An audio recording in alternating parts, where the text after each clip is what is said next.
Broncos country, Raider Nation, what's going on? It's a friendly neighborhood. Rawhide and Dave, we're going to give you our NFL picks. We're going to talk about the craziness that happened in the NFL this week, the trade deadline, and hopefully we can finally pick this Thursday night game correctly, Rob, man. I'm getting a little nervous here. But before we get started, rest in peace, Marshawn Nealon. Just terrible, tragic. It's awful. But Rawhide, how are you doing today with everything? And hope you've had a good week so far, man. Yeah, no, with this sad news, bro, you just got to process it, man. I really hate that. It makes you scratch your head and wonder, what I'm saying, what people may be going through to make those type of decisions, man. And I hate it more so for the family members, right? And people who are close to them, right, to have to go through and deal with that. So, I guess it's a sad day, bro. It's sad. Yeah, it is, man. Prayers for everybody, for his family, for the team. Yeah, hard to put into words, those types of things. But it's hard to put into words, kind of, too, giving up 2 firsts for Sauce Gardner. And, man, we're going to get great transition. Into great NFL, transition, Dave. That might have not been the best transition, but I like it.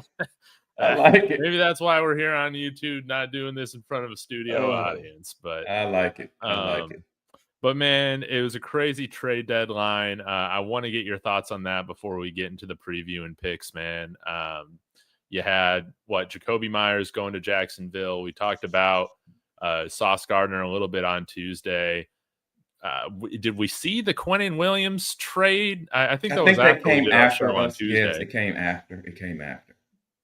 Right, it came after. Dallas received Quinnen Williams.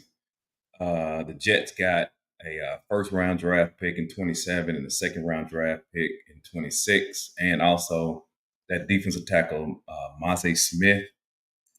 I think Dallas drafted him on not this past draft, but the draft before, I do believe.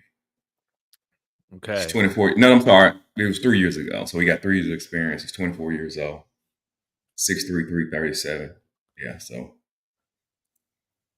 Do the Cowboys have a plan, man, or are they just, pissing in the wind when it comes to the deals? Okay, let me just be honest with you, man. I personally, I like what Dallas is doing, man. I ain't even gonna lie to you. I do like it. Let me tell you why. Let me explain why. Okay. I believe that's how you build teams, right? Hey, front to rear, inside out. So, the defensive line, offensive line first. Then you go towards the back end, and on that defensive line, you do interior, outside.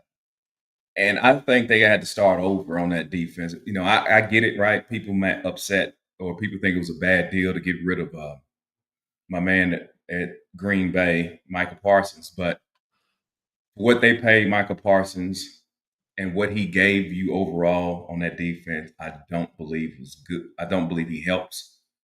So since that's the case, you need to stop the run first, because the rule of thumb is you got to earn the right to rush the passer. So you need to stop the run.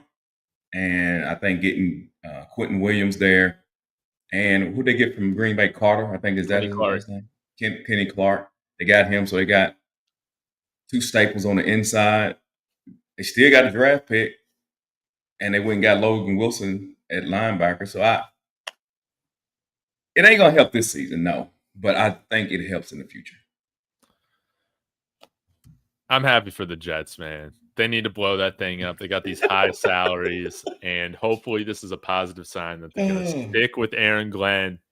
I think he can figure it out. I think he can right this shit, but it's not going to happen this year. They're going to have a ton of picks in the first and second rounds over the next couple of years, and it's going to be fun to see who they draft at quarterback this year.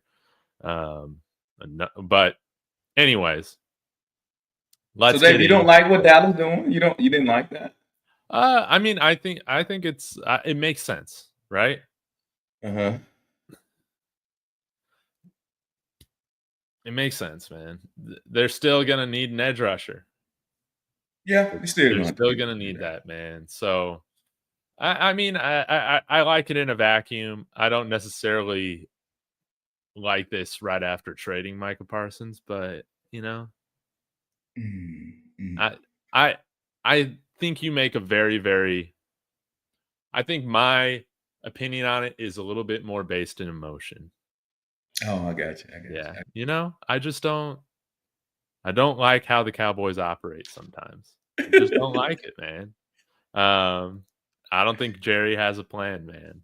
I don't think he's got a plan. So, yeah, we'll have to see how it all transpires for the Cowboys here moving forward. But let's go ahead and get into our Week 10 picks in Raw. Last week was very strange.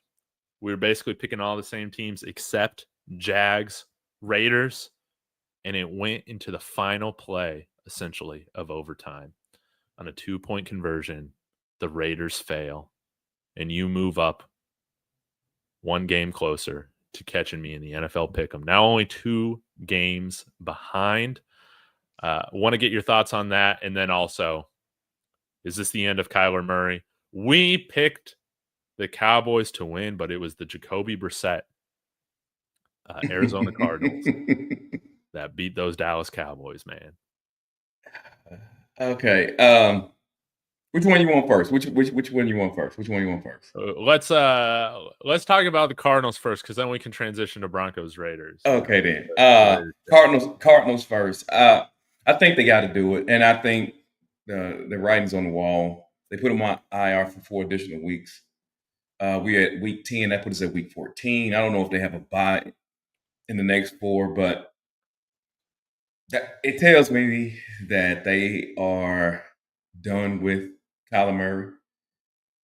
Now, I don't think that necessarily means that he will be traded this season, because I think we talked about it on the previous show about the cap hit and everything. Yeah.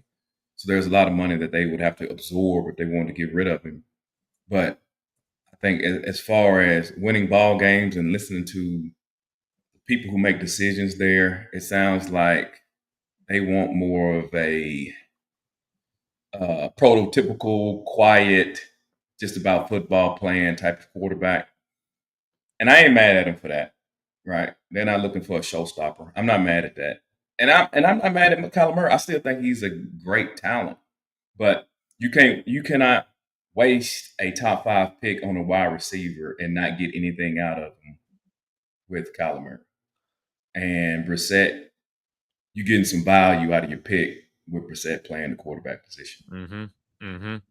The whole operation just looks more consistent 100%. And better with him doing this. And I just double checked his cap hit. If they cut him or his dead money for 2026, it would be $57.7 million. Now you could probably split that between 2 years. I would not rule it out, him being released, and that could be interesting because you know who he ends up with. The New York Jets. Oh my God. I don't think they're doing that anymore. I think they're done. I do not see them doing that anymore. I'll never rule out the Jets on changing course here very quickly, but let's go ahead and dive into these picks, man. This is going to be a lot of fun. Guys, please like, hype, subscribe, join the chat, subscribe to Rawhide Media in the link in my description. We got Broncos versus the Raiders. Now, the Raiders, Rawhide, I need to know your thought on that Jags game, man. But the Raiders actually scored a season high 29 points. Was it? I think it was 29 points against the Jags. It took an extra quarter, but they are coming off of their highest offensive performance. What are your thoughts on the Raiders this past game and with them going into this matchup? Yeah. First off, it was kind of shocking, right? For the Raiders to put up that type of score, which makes you kind of scratch your head tonight, and you know how bad we are picks on Thursday. I know. But man, I was surprised, man. I was surprised. But let's just be honest about it. the Raiders have the best catching player in the country with their tight end Brock Bowers. Mhm. All right, yeah, and I'm including wide receivers in that also. My man is a beast. He's always open. So shout out to Brock Bowers. I think the most valuable asset on that whole Raiders team. It's unfortunate for Geno Smith. Hey, he's 11 for 11, 11 touchdown throws, 11 picks so far this season. Good Lord. Isn't that bad? Isn't that bad? But Yeah. the fact that even the Jaguars allowed this game to even go into overtime, I think is a tad bit disappointing for a lot of us, right? Mhm. So, what can you say? Hey, it's the NFL. Everybody has a team. Everybody can play. So these type of things, these kind of things are expected. Mhm. Yeah, Raiders. This is a game opened up at 10.5. I've seen other sports books now have the spread at -8.5 because again, it is Thursday night. Now, Whoa, wait. Let me get my pick then. I was talking about last week. I'm sorry, Dave. I apologize. Sorry. Yeah, I was just finishing up last week what I thought about that. Oh, my pick, again, that's my fault. No, you're good. For my pick, I'm going with the Broncos, but I am picking the Broncos to win. Just to let y'all know, though, I am going to bet the Raiders to win the game personally. Okay, let me just throw that out. That's why I was just like. So let me just say that they're plus 400. I'm showing them plus 400. Okay. I am going to pick the Raiders to win to bet, but for the sake of the show and speaking in the realm of reality, the Broncos will win the ball game. Dude, thank you. Yeah. Thank you. Yeah, this is a tricky one, man, because I think the closer we get to this game on Sunday after we beat the Texans, I'm like, man, we're about to go whoop the Raiders. But then I started thinking once Tuesday rolled around, I'm like, ah, shoot, this is a Thursday night game. They never go how you want them to go, man. Like, Never. Never at all, dude. So Brock Bowers had 3 touchdowns last game. He had I think almost 200 receiving yards. Yes, they traded Jacoby Myers. But this is going to be a test for Jahdae Barron, our first-round pick. He has done very well in coverage on tight ends, particularly Jake Ferguson. A few weeks ago against the Cowboys, picked off Ferguson's only target from Dak Prescott. He was shutting things down. But I think it is so important without having Pat Surtain out there that we need the rest of our DBs to really step up, even without Jacoby Myers out there for the Raiders. I think that they're just going to be peppering Brock Bowers. That's the only path to victory for the Raiders right now with how terrible their run blocking is, in my opinion, going up against our defense. Their only path to victory is hoping that Brock Bowers can burn us. And, I mean, he lit us up last year. He tore us up last year. I'm a little nervous about him. But, dude, this is a 7-2 Broncos team.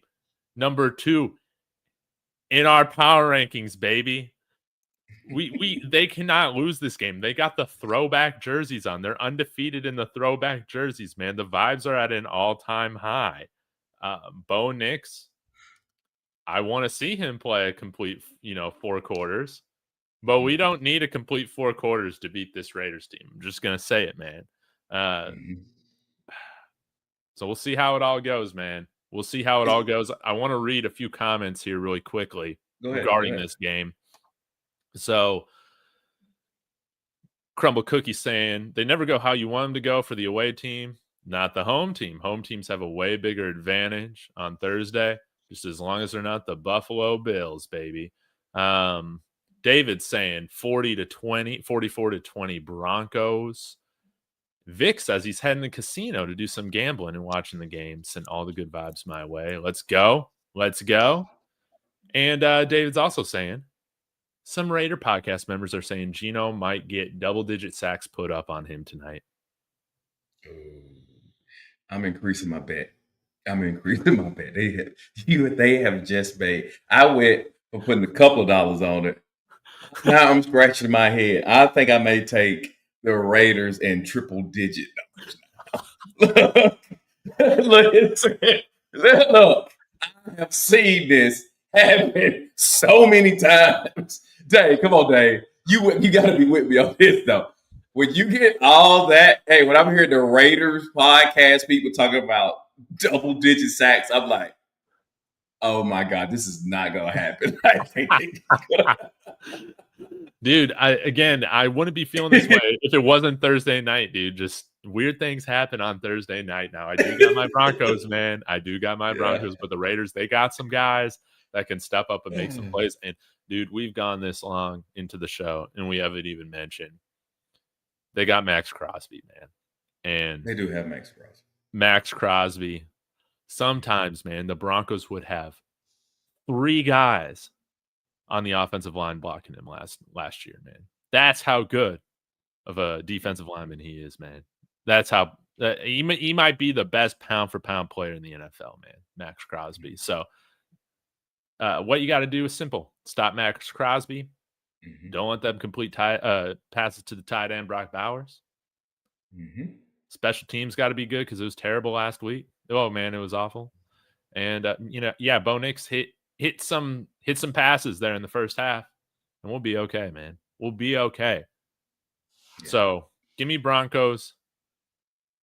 Maybe I'll put some money on them to cover, baby, because that's how they should handle this game. Absolutely. So I'm with you down there. Make sure you put me down. I got the Broncos winning. Oh, I got it. I'm just taking the Raiders in the money line. I got it, man. You sound like me making bets on my Colorado Buffaloes. Hey, you know what you got to do is you got to flip the curse. So since we can't pick the games, for some reason, the power, if you put money on it, though, the power levels it. You know what I mean? So, hey, I got to go with that. And look, man. You all can't even afford it. I mean, let's just say, for instance, why am I even going to put it? I'm not going to say that. What I'll say is this. I think each divisional game is extremely crucial into the Broncos and where they want to finish the season. Mm-hmm. So I don't think they should be sleepwalking into this game, which bodes well for the Broncos. Yeah. Outsider, you're not that late, dude. We've only picked one game. It's all good. We're going Broncos. Do I have any other thoughts on this game? I don't think so. We're just without Marvin Mims. We'll be okay, hopefully. But I do have you marked down for the Broncos. Let's move on. Let me find the right tab here. Oh, man. 2 teams that I hate. The Atlanta Falcons and the Indianapolis Colts with Sauce Gardner. Yeah, how about that? They say Adonai Mitchell, it's not working out. I still think he's insanely talented, but whatever. Bring in Sauce Gardner, most overpaid corner in the NFL. And honestly, in my opinion, Rawhide, they don't even need Sauce Gardner to go out and beat the Atlanta Falcons. I'm going with the Colts in this game, man, purely because the Atlanta Falcons are one of the most volatile teams in the NFL. Yeah, I don't necessarily disagree with that. We don't know what Atlanta Falcons team we're going to see on the 9th. I will say, but they're playing in Berlin, though, Dave. So I think that adds a little wrench into the picks. Now, I'm going with the Colts. I mean, I think, man, you spoke on it on Tuesday. The Colts, the decision makers, must truly believe that the Colts have a quarterback. First off, I think that says more. I think that says more than anything. Looks like Daniel Jones will get read up with the Colts, right? He's going to be their quarterback of the future, and they believe they got a team. When you give away 2 first-round draft picks for Sauce Gardner, you just said that, hey, I'm not going quarterback fishing in the next couple of years, right? A first round in 26, a first round in 27, which is amazing to me for Sauce Gardner. You know, that is extremely wild. And Sauce Gardner is a good player. He's not Patrick Surtain. He ain't that. That's right. He is a good player. He's not Derek Stingley. No, he ain't that either.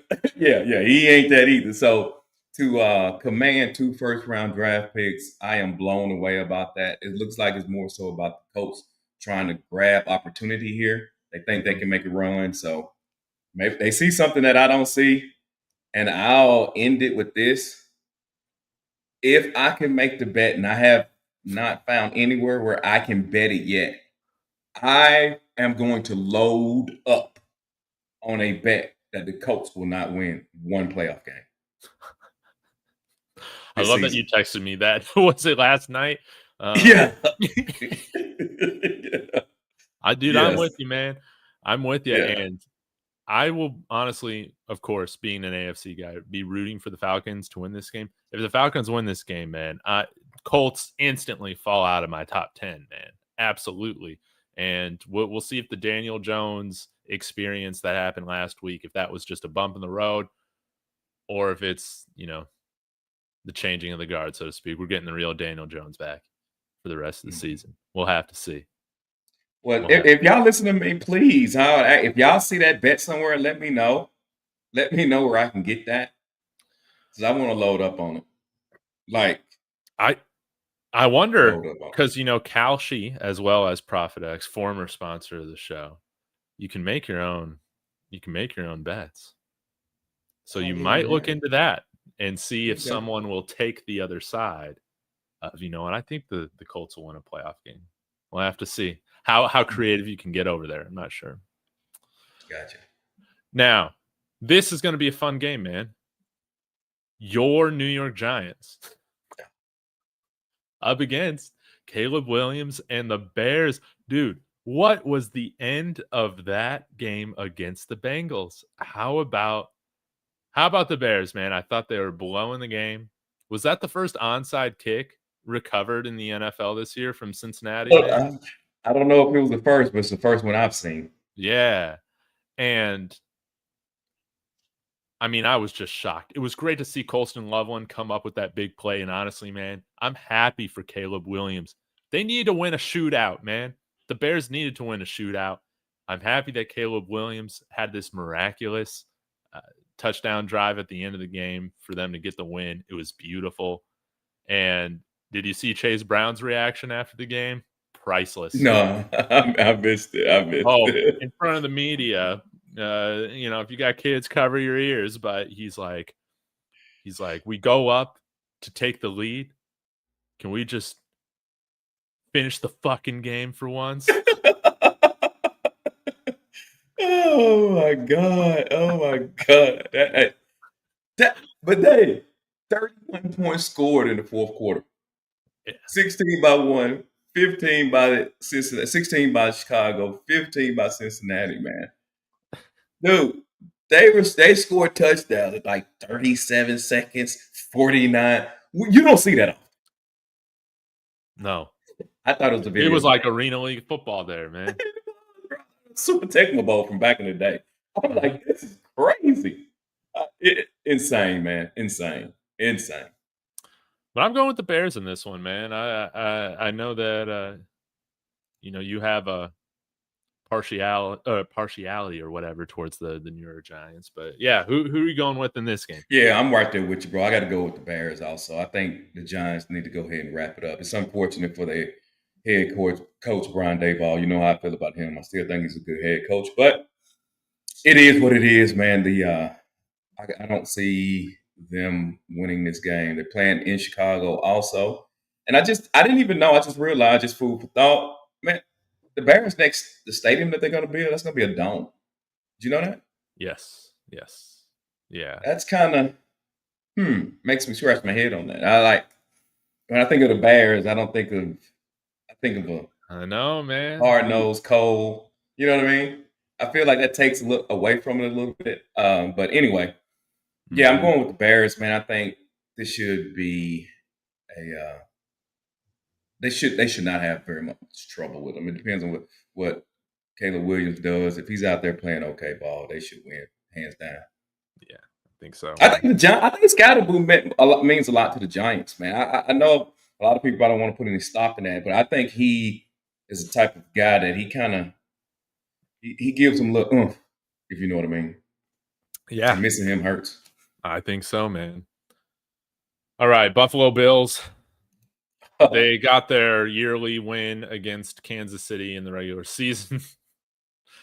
They're playing the Miami Dolphins, and I got to say this, man. Mike Florio came on today, or maybe it was last night, was talking about how, man, the Broncos were right in there with Jalen Waddle, man, trying to get him.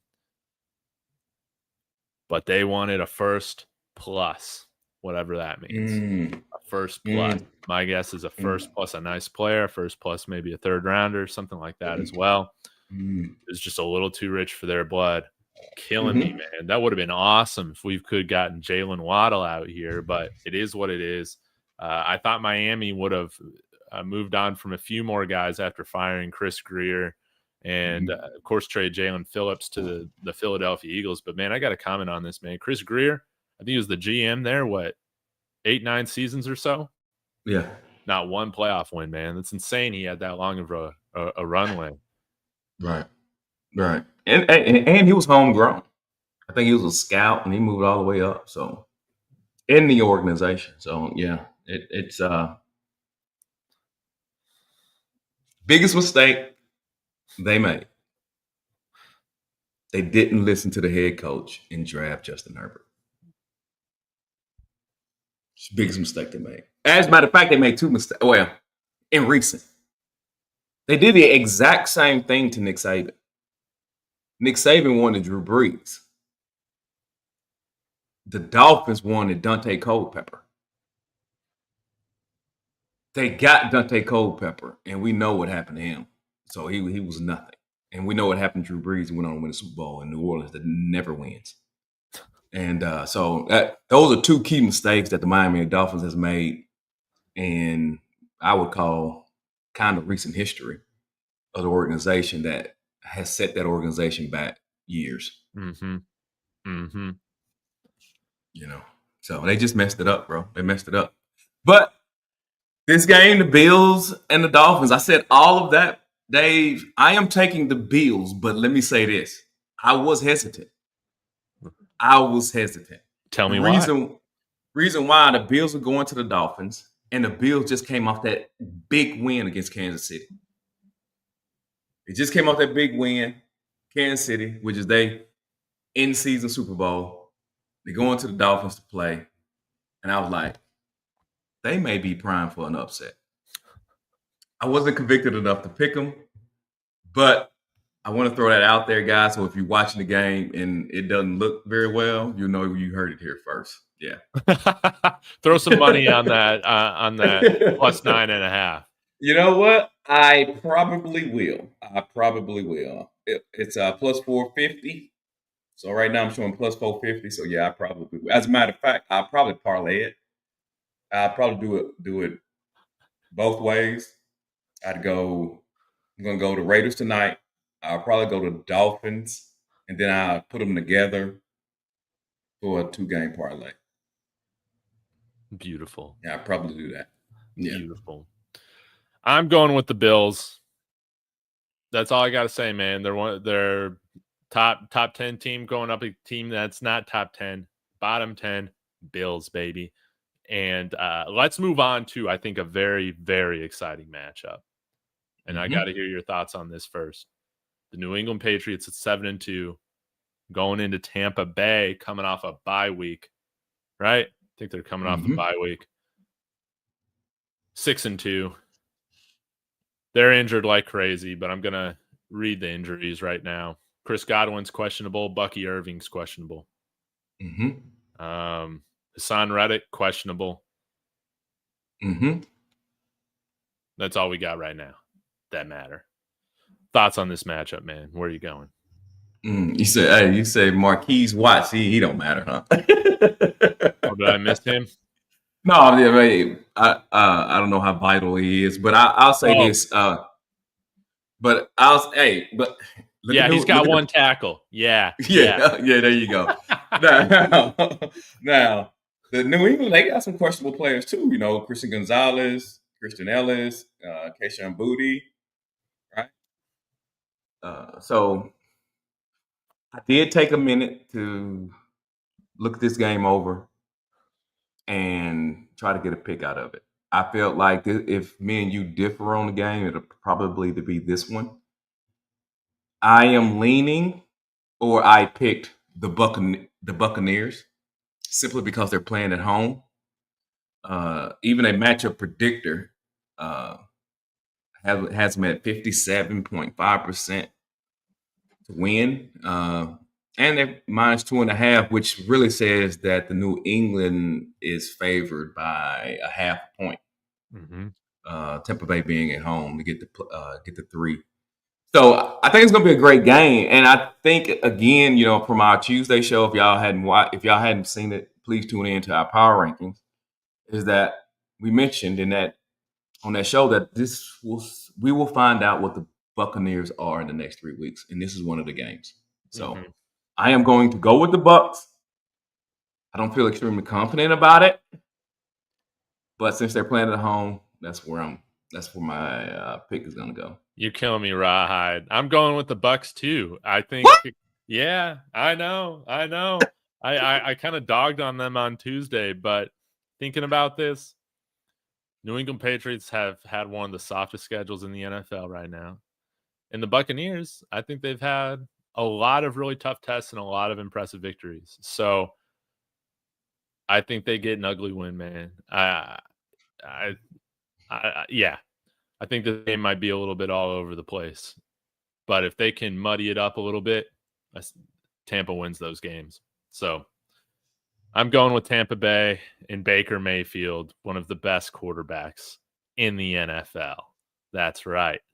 Baker Mayfield, baby. One of the best. Yeah. That's rough. Doesn't with practice squad guys right now. So, yeah, let me write down Bucks for both of us. Okay, this one. Got to know where your head's at with this. Houston probably going to be without CJ Stroud, concussion. Jacksonville, they did get Jacoby Myers. That's cool. Yes, they did. But, there's a team that barely beat Las Vegas on the road. Now they're going up against still the number one defense in the NFL from a points per game metric. Where are you going in this matchup? Houston Texans are minus 1.5.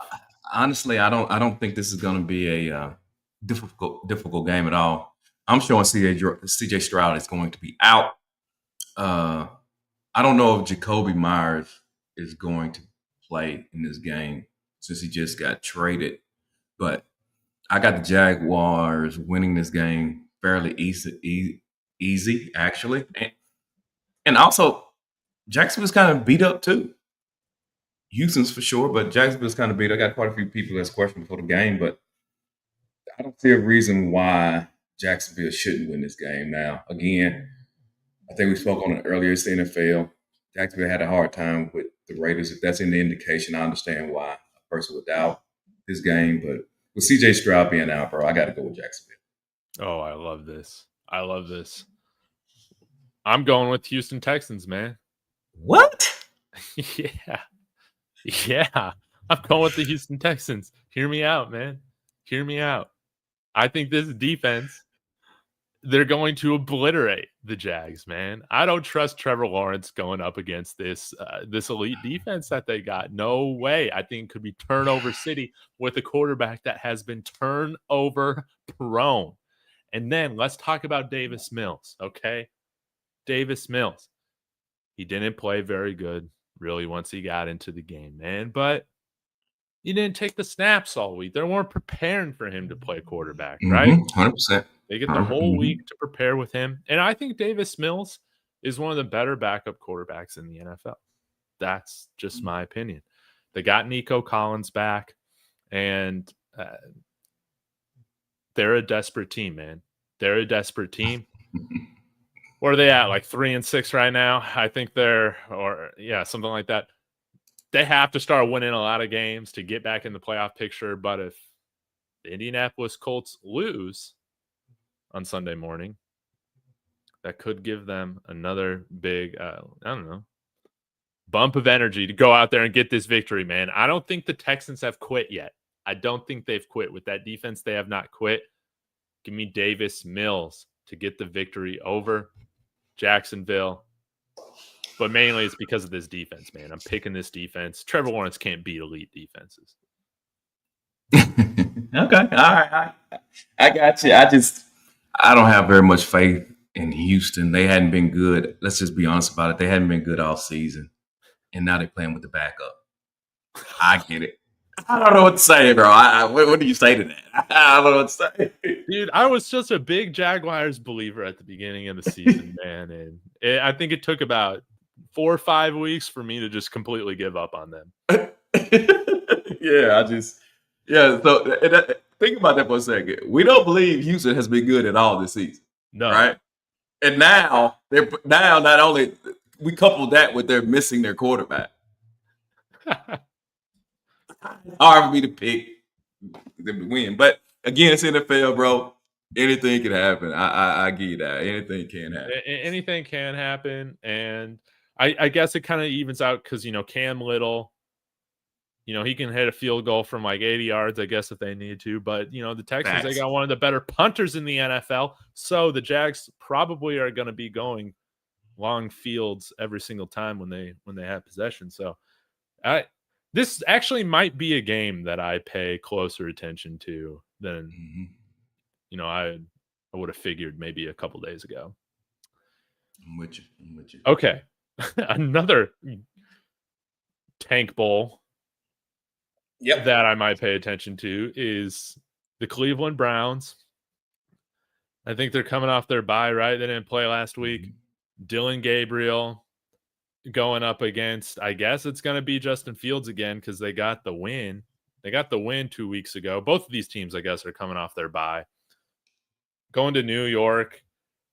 Cleveland, amazing defense. New York Jets, they just gutted the roster.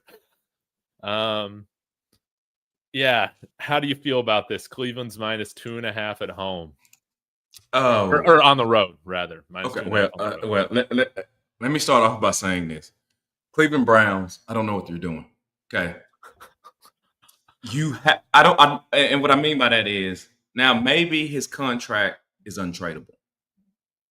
I do not understand why you did not get rid of Myles Garrett. I just don't understand that. Dude, they could have gotten 4 firsts in this economy.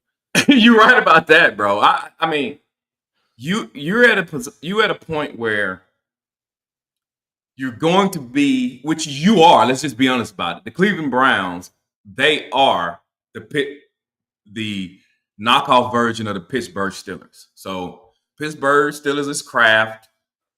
The Cleveland Browns is great value, or store brand, and ain't nothing wrong with that. It's a race to the bottom. You and the Jets are racing to the bottom for the number 1 overall draft pick. You're not gonna win. And by the time you get the team good enough, all that money you paid to Myles Garrett, just like the Steelers, they're gonna age out. I don't understand why they did not trade Myles. You got to get rid of Myles Garrett and get the picks. I love what the Jets did. I know I kind of spoke heavily on the Cowboys, because we were talking about, it was Cowboys specific, I think, question, but the Jets are doing the right thing. The Jets to me, the Jets said, hey, head coach, we believe in you. We're going to, you got time. And they said, this team ain't good, and we're going to redo the culture, so you got rid of the guys. Cleveland, do the same thing. Do the same thing, bro. Put a plan in there. There is absolutely no reason to have a great defense, a Super Bowl caliber defense, and not be able to generate any points. No wide receivers. Offensive line is trash. Don't know who your quarterback is. You are the Dallas Cowboys. Okay, another, another parallel. You are the Dallas Cowboys, except on the opposite side of the ball. You are, You are a heck of a defense and a terrible offense. Dallas is a heck of an offense and a terrible defense. So get rid of Myles Garrett, get the picks, stockpile the picks, and allow everybody to age together. Age together. Y'all been looking. Okay, if y'all don't understand what I'm saying, look at the Pittsburgh Steelers. I mean, Pittsburgh literally is doing it. It did it. And that's what they're doing. Okay, I'm sorry. Let me get off my soapbox. I get off my soapbox right there. As far as the game goes, saying all of that, the Browns was going. I got the Browns winning the game. The Jets just told you there is no value in winning games. If the Jets win, if I'm a fan of the Jets and they win another ball game, I would be pissed. After you trade those franchise players. Yeah, trade franchise players. Why would you win? I mean, that makes no sense at all. Well, remember they were winless for most of that Trevor Lawrence draft, right? And then they won a game. I forget who it was against, kind of there at the end. And yeah, they ended up with Zach Wilson. And remember Houston did the same thing. Fired the coach when he won that game too. Fired him. Yeah. Lovie Smith doing the Lovie Smith. Yeah. Lovie Smith. Yeah. He screwed him, bro. They were mad about that too, right? It never made a whole lot of headlines, but they were mad about that. So, bro, do not, guys. Cleveland. I don't know, bro. I don't understand it. I don't know. Give me your thought. What do you think? Dude, I hate picking this game, man. I hate picking this game because Cleveland, they got an elite defense, man. But, I mean, they're a trash team too, man. You think that they're just going to roll up into New York and dominate the Jets even without Sauce Gardner and Quinnen Williams? I don't think that's the case, man. I think that this is going to be another ugly game. Now, the New York Jets, they have been absolutely awful when they've gone up against above average defenses this year, and that doesn't surprise me with what they do on offense and who their quarterback is, right? But for the Jets, some things going in their direction. Garrett Wilson was limited in practice yesterday. I would hope that he plays. They didn't trade Breece Hall. All right, that's good. But I'm a little bit worried about the Jets' run defense with Quinnen Williams now gone. And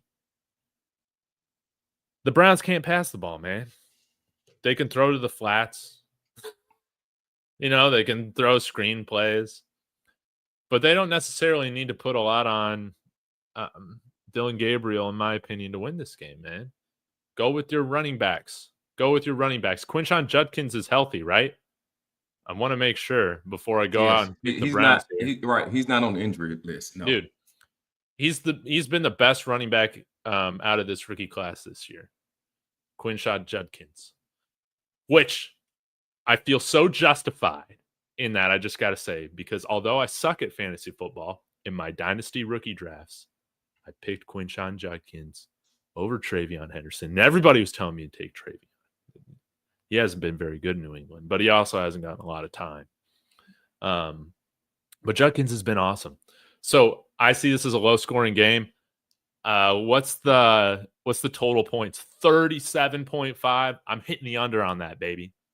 No doubt about it. I could see this being like a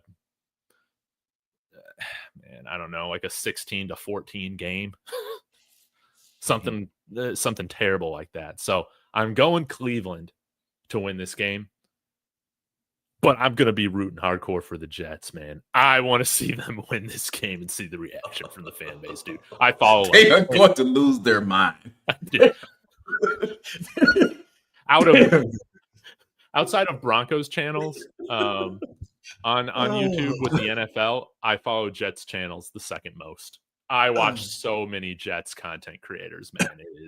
It is awesome. They are so entertaining to listen to them talk about their team. So I'm going to be rooting for the Jets to win, baby. But yeah, Cleveland, they're going to take care of this. Before you go, I thought you had a Jets guy that watches. I forgot his name. Eli. I don't know where Eli's at. I would love to know whether he wants them to win. But my question to you, you may have mentioned it. Do you believe the Jets organizationally want to win another game? Let me look at their schedule right now. No, not can they. Do you think they want Oh, do to you think they win want? another Yes. game? You do? Okay. Well, like Okay. the problem with these organizations is that they're fragmented as hell. So, what part of the organization? Okay, like the GM and the owner. Do you think the GM and owner wants to win another game? Absolutely not. No, Okay. no. Okay. All right. Aaron Glenn does. Yeah. Oh yeah. Yeah. Yeah. Yeah. Yeah, Yeah. yeah, but no way, dude. They're doing the process now, like the They 76ers. are doing the process. Right? Yes, they are doing the process now. The process. Yeah. Okay. New Orleans Saints and Tyler Shook up against the Carolina Panthers, and I was about to say CJ Stroud. Why am I blanking on his name? Bryce Young. Who you talking about? Yeah, Bryce. Who? Yeah. Yeah, Bryce Young. Mm-hmm. I'm going to look up the stats here for Tyler Shook's first game. He went up on the road against the Los Angeles Rams last week. It's a bad He start. Was 15 of 24, 176 yards, 1 touchdown, 1 pick. He was only sacked once, though. That's nice. Taysom Hill was their leading rusher with 30 yards. Broncos should have made the move, but it is what it is. And a big deal is that they traded Rashid Shaheed. And yeah, that's painful, man. I think for if you want the Saints to win games, man. And I gotta say, man, New Orleans, I don't understand what they're doing. They traded for our 7th round, like 28-year-old wide receiver that we drafted last year out of Utah, Devon Vele. They gave up their 4th round pick this year and a future 7th in 27 for him. He has 5 catches on the year. He wasn't insanely productive with the Broncos last year as a 7th round pick. And you go and trade Rashid Shaheed for a 4th round pick and a 5th round pick. Yeah, I think the reason they did that is because he was in the contract year. Okay. So I don't know. I'm sure that they're looking at value now. Like, what he's going to command, is he worth it? So I think that had something. Now I hadn't read that anywhere, but when I found out, when I was looking into it, and I said, "Oh, okay, then he's due a contract. I think at 1 more year." So I was like, "Okay, that's probably why they traded. It's probably why." But makes sense. Yeah. So, but as far as the game goes, 2 bad teams, but I'm gonna go with the Panthers. Mm-hmm. Yeah, I'm gonna go with the Panthers, right? The Panthers. I think the Panthers have been a lot better than me and you thought they were going to be. What is it? 5-4 on the season, dude. They have won their last 4 out of 5 games. Yeah. So yeah. And the Saints, they're trash. Let's just call it what it is, man. They're trash. 1-8 on the season. Again, a race to the bottom. And so I got the Panthers winning this game, man. Yeah, I'm starting to trust the Panthers a little bit, man. Dave Canales, you win 4 out of 5 in the NFL. You got to respect that, man. So I'm going with not CJ Stroud. Why do I always want to call him that? Bryce Young. I'm going with Bryce Young. I'm going to read his stats against the game against the Packers. That was a big surprise last week. They beat the Packers, dude, in Green Bay. How about that? Or this was a couple weeks ago. Oh, my God, dude. They ran for 163 yards against Green Bay. Bryce Young completed 11 out of 20 for 102 yards and an interception, and they won 16-13. So maybe I don't follow the Panthers too closely, but maybe they're doing this kind of all in spite of him to some extent. They have a tremendous running game. They got a great stable of running backs there in Carolina. And they just got back one of their more productive receivers from last season. I'm blanking on his name. He was a UDFA from like Holy Cross, and he had a tremendous season for him last year. Jalen Coker. So he got back against the Packers, and Tedero McMillan is looking good for the small amount of passing that they're doing. So maybe they still go and get another quarterback this year. We'll have to see. Okay. All right. Panthers. Let me write that down before I forget. Yeah, Panthers. Yeah. So we both picked the Panthers in this game? Yeah, I'm going Panthers. Gotcha. I'm going Panthers. I'm not picking the Saints. No way. All right. And speaking of, because when you talked about the stats, they rushed for what, 160? Yeah. That's why you don't pay Michael Parsons $45 million a year. Oh, yeah. Well, yeah. What if I have Kenny Clark in that game, right? Okay, Baltimore Ravens. Baltimore against the Minnesota Vikings. The Minnesota Vikings and J.J. McCarthy that beat the Detroit Lions on the road. How about that? Just some interesting statistics from that upset. You had J.J. McCarthy, 14 of 25 for 143 yards. That's a 5.7 yards per attempt.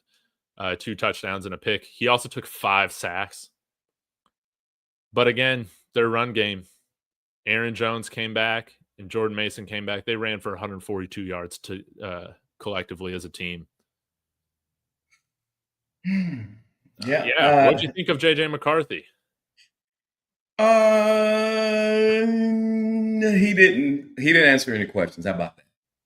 Yeah. He played, but I thought he played well. Yeah.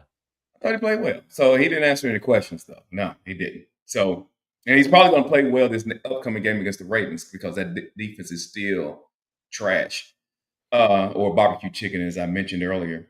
But let me say this, though. Obviously, I got the Ravens winning this game.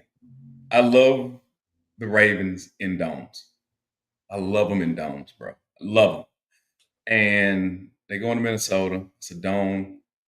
Now, sometimes, or there have been times where the DC at the Vikings has given Lamar Jackson problems.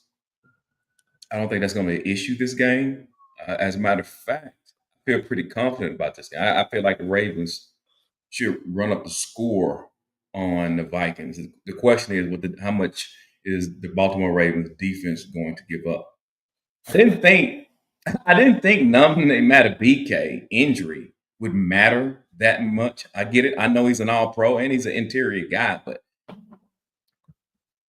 he is extremely important to that defense. So, and he's out for the year, so that's fine.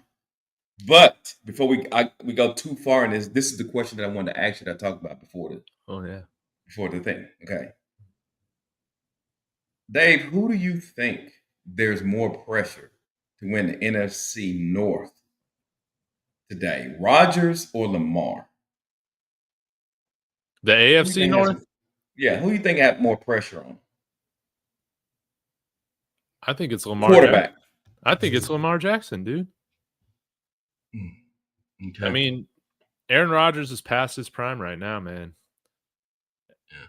He's won 2 MVPs in the last 4 years. Right? Something like that. Mm-hmm. Dude. Yeah, no, you're right. No, you're right. Some people disagree with that on this is how I thought about it. I'm like, I think this is one of the few seasons that if the Ravens don't make the playoffs, because of the hole that they dug at the beginning of the season, and the question is more so right today as we stand. The hole they dug at the beginning of the season and him being injured, if they didn't make the playoffs, I think you can rationalize why they didn't make the playoffs. Yeah. But with Aaron Rodgers, with the lead, right, that he had gotten, and you not make the playoffs as we stand today, I think that'll be extremely disappointing. That's true, man. Yeah, but people did agree with you, though. They did agree with you. I just thought, man, if the Steelers don't make the playoffs, I think that's a tremendous failure as we speak on it Thursday, November the 6th. I think if the Ravens just so happen to miss the playoffs as we speak on a Thursday, November the 6th, it's disappointing, but it's understandable. Yes. Yeah. The Steelers have been, even though they're still in the lead, man, they're starting to show some serious flaws. Yeah, they are. Yes, they are. They are. But I got the Ravens to win this game. I got the Ravens to win this game. I got the Ravens too, and I just can't quit Lamar Jackson. That's why I'm picking them, man. Who cares about that defense? Go and light it up against the Minnesota Vikings. Let's see him get it done on the road. All right, fun matchup. Seattle Seahawks are 6.5-point favorites hosting the Arizona Cardinals. Sam Darnold continues to play incredible football.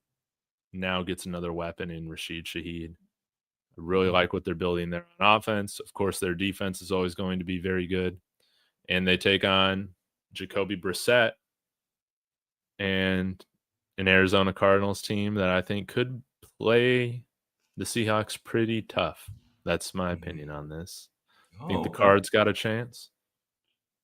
Playing in Seattle, I would say chance to win, no, but they may cover. Mm-hmm. They may cover. Sam Darnold, leading candidate for MVP. What do you think? Yeah. Now there's going to be some anti-West Coast bias, right? Mm-hmm. But I think he's one of the best quarterbacks playing this year. Yeah. I've loved it. I have to.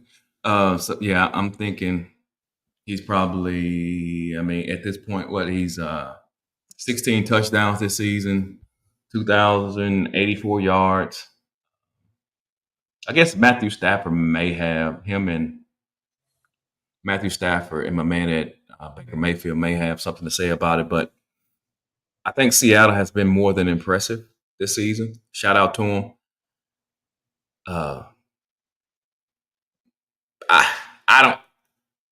I'm trying to think how Arizona could have a chance to pull this game away. I don't see it, bro.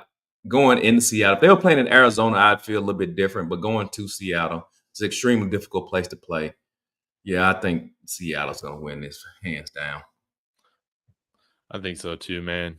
You got one of the best home field advantages in all of football. Do you think they'll cover, though? Do you think Arizona will cover plus 6.5? Man, that's backdoor cover, maybe. Backdoor cover. Screw it, dude. I think Seattle will cover, man. I think they will. Oh, you think Seattle cover? I think they're that good, man. They got the leading receiver in the NFL in JSN, man. And Jacoby Brissett, he might be better than Kyler Murray, but if Jacoby Brissett was a starting caliber quarterback, he wouldn't be backing up Kyler Murray to start the year. So that's true. Yeah. I could see Seattle up by 13, 12, backside of the fourth quarter. I mean, the way that they just obliterated the Commanders on the road last week. Okay, we get to the Commanders. We got to talk about that. Well, yeah. We're both going Seahawks. Let's get to it. Yeah, Seahawks. Yeah. Detroit Lions, 9.5 favorites on the road to the Washington Commanders. Go off on this, man. What a disaster. What a disaster of a season and a game for the Commanders. Dave, talk to me about the decisions that was made at the backside of the game. What was that? Your quarterback. Dude, Cliff Kingsbury. Whether it's designed runs, whether it's scrambles, dude. This is what everybody said about Jaden Daniels a year and a half ago when he was picked. Says it's not going to last long if he continues to take a bunch of hits. And we saw a nasty injury on Sunday, man. That was nasty, bro. And they're not going to do it. But that was borderline a fireable offense. I totally agree, man. Huh? I totally agree. Because there was no reason for it, though. There's one thing, right? If you got Your Broncos, y'all up by the same. I mean, y'all up or down by the same amount, and he's still playing Bo Nix, right? I don't have a big problem with that. All right, I don't, because Bo Nix is not injury prone. But a guy like Jaden Daniels, you gotta protect it. You gotta protect him. I know. Was I that a don't- and designed run or a scramble there on his injury? I can't remember. I don't either. I don't remember it. I don't remember either. I don't understand. I just don't understand. At least he did come out and say he took blame for it. He did do that. I just I just thought it was the crazy. You just can't do that, bro. You got to protect him, man. You got to protect him, man. Mm-hmm. Mm-hmm. You just I'm got looking to. this up right now to see if I can find the full play. Or y'all let me know in the comments. All right, here we go.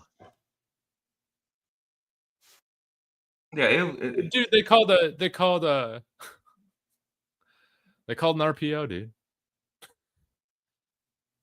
yeah, and too, he got to be smart enough to understand how Why are you to. calling an RPO, dude? I mean, I get it though, but he gotta be smart. He got to protect himself, but the coach got to protect him from himself sometimes. Yeah. Why was he in the game is the question. Do you have a timestamp on it? What was that timestamp he got hurt on? Let me see here. It was in the fourth quarter, 7 minutes and 34 seconds. They were down 38-7. Yeah. So yeah, man, it was borderline fireable. Borderline. Dude, fire Cliff Kingsbury, man. Send that guy back to college. I got, like you said last week, you got a school that needs an offensive coordinator here where his offenses will do just fine at the college level. But they always get figured out halfway through the year. They always tail off, dude. These offenses he runs always tail off in the second half of the year. Yeah. It's sad, man. It's sad but true. But I hate to be right about the Commanders like this, though. That's the problem. You are a number one hater from the preseason. I hate to be right about them like this. That's the only thing. It's like, yeah, when you add context, the person like, yeah, raw, but yeah, you right, but you ain't right. You know what I mean? So I always thought they'd take a step back, but I hate that they're taking a step back like this. Hey, they're one game ahead of the Giants. Dude, that's crazy. The Giants could finish with a better record than them then. Could finish with a better record, bro. And I think you said the Commanders would finish last in the division. Yeah, I did say that. I did say that. That's funny, man. Yeah, I'm going with the Lions here. I imagine they're going to rebound well after a loss that they should be totally embarrassed about at home to the Vikings. So I'm putting. Wait, who you going with? You going with Lions? I'll say Lions. Yeah. Okay. Yeah. No, I'm done with the Marcus Mariota show. It was fun while it lasted. Man, this is going to be a fun game here. Rams heading up to Santa Clara as 4.5-point favorites against the Niners. Niners, disappointing loss against the Texans. Were they on a bye week last week? No, they beat the New York Giants in New York 34-24. Mac Jones, 19 of 24, 235, 2 touchdowns, no interceptions. Christian McCaffrey had over 170 all-purpose yards and a couple touchdowns. This is going to be a fun one, man, because I think the Rams, they're one of the best teams in the NFL right now, too. But it seems like, I'm going to look up this stat right now. Who's that? Kyle Shanahan's record versus Sean McVay. It's more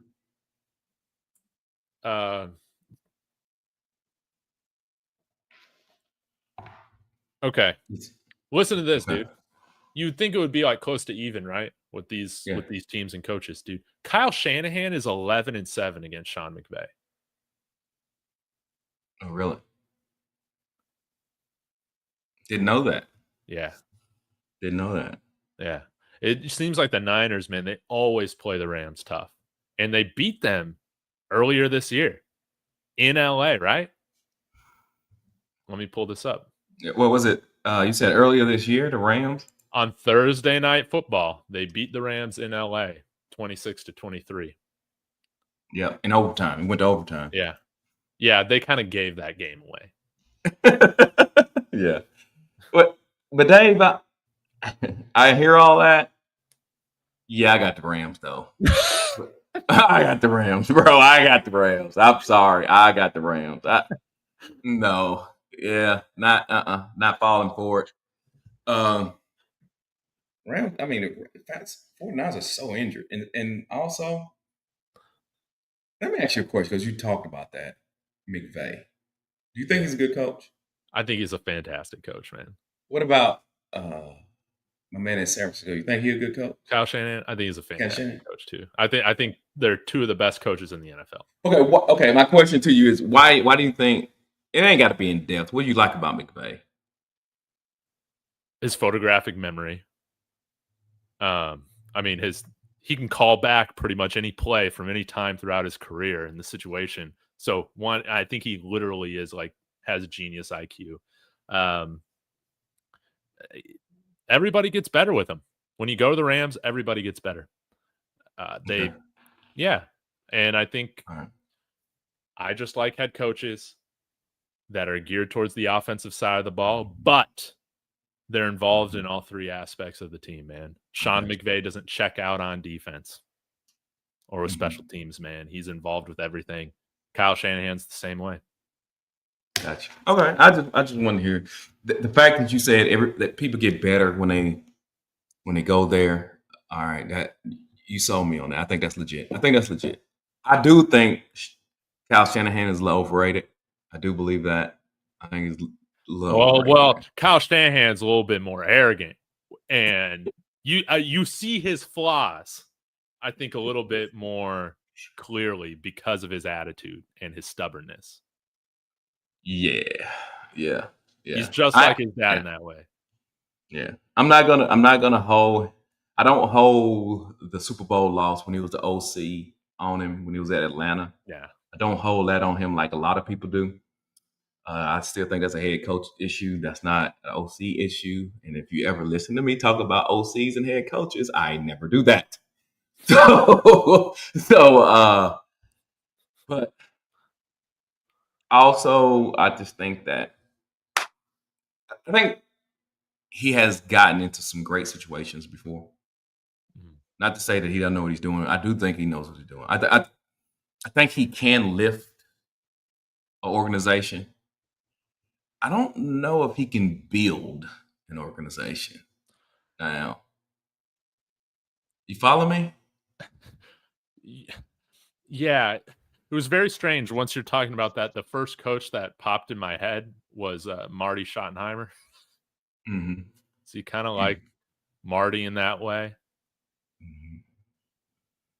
Maybe. Let's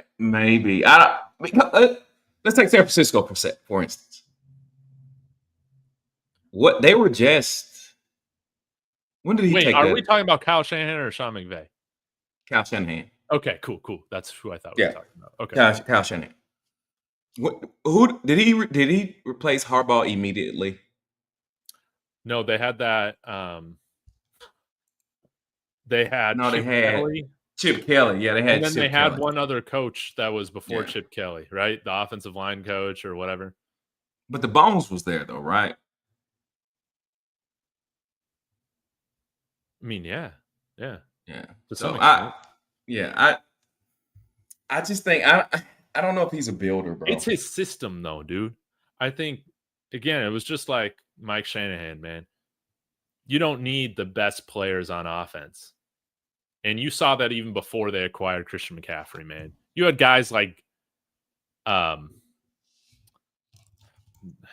now I can't name any of the running backs before they had Christian McCaffrey. Freaking Jerick McKinnon, running all over the place, being successful. Mm-hmm. Yeah, you haven't. And I think that there's been some conflict in terms of just direction between him and John Lynch. And I think you saw that play out perfectly with John Lynch wanting to go after and acquiring Trey Lance, whereas Kyle Shanahan more so just seemed like he wanted Mac Jones. But yeah. Okay, now I never got that cleared up. Was that Was that a Cal decision or a Lynch decision? To my understanding, that was more of a Lynch decision. Gotcha. Bro, they sold for him. Yeah. Yeah. But then Kyle got his guy. Again, it's crazy how stuff repeats. He got his guy in that draft with Brock Purdy, right? Was Brock Purdy his guy though? Dude, I think so. It was just like RG3 and Shanning with Kirk Cousins, man. It's like, fine, you can draft this guy, but I'm gonna pick Kirk Cousins in the 4th round. Gotcha. I'm gonna do it. So yeah, like I don't know, man. I think that there has been more continuity with the entire franchise in LA compared to what has gone on with San Francisco. I think that there has been some ebb and flow in terms of who's calling the shots on, certain personnel, certain decisions. Okay. And while I think it's mostly aligned all the time, it hasn't been the entire time. Gotcha. Okay, I had to look up. Yeah, see, San Francisco was rolling under Harbaugh. Yeah. Then in 2014, they were 8-8. Harbaugh's last season was 2014. Then in 2015, it was 5-11 with Jim. What's that? Tom Sloan. I don't know how to say it. And then they had Chip Kelly. In 2016, it was 2-14. Okay, so that was 2 years. Right. So that's 1, 2. That was 2 years removed, and then he got the job in 2017 with 6-10, 18, 4-12, then 13-3. Yeah. And it just shows you how good of a coach he is. I mean, they were really successful with Jimmy Garoppolo. Yeah, they were. Yeah, they were. Yeah, they were. They were. Okay. All right, then. I just want to. I hear people give Shanahan a lot of credit. And he would have had a Super Bowl. Garoppolo makes that pass. Yeah. If he completes that one pass. He went Bo Nix right there. Yeah, bro. They win the Super Bowl. Yeah. And that changes. Do you know how much that changes? They win the Super Bowl. Patrick Mahomes is not Patrick Mahomes that we see today. Yeah, give me that universe, please. So that's the thing. But yeah, like I know Niners fans, they're incredibly entitled, man. Maybe it will run its course at some time, but none of the great coaches are without flaws in the NFL. But 100%. I think that maybe you can name maybe 2 or 3 teams, whose fan bases wouldn't trade their head coach for Kyle Shanahan, man.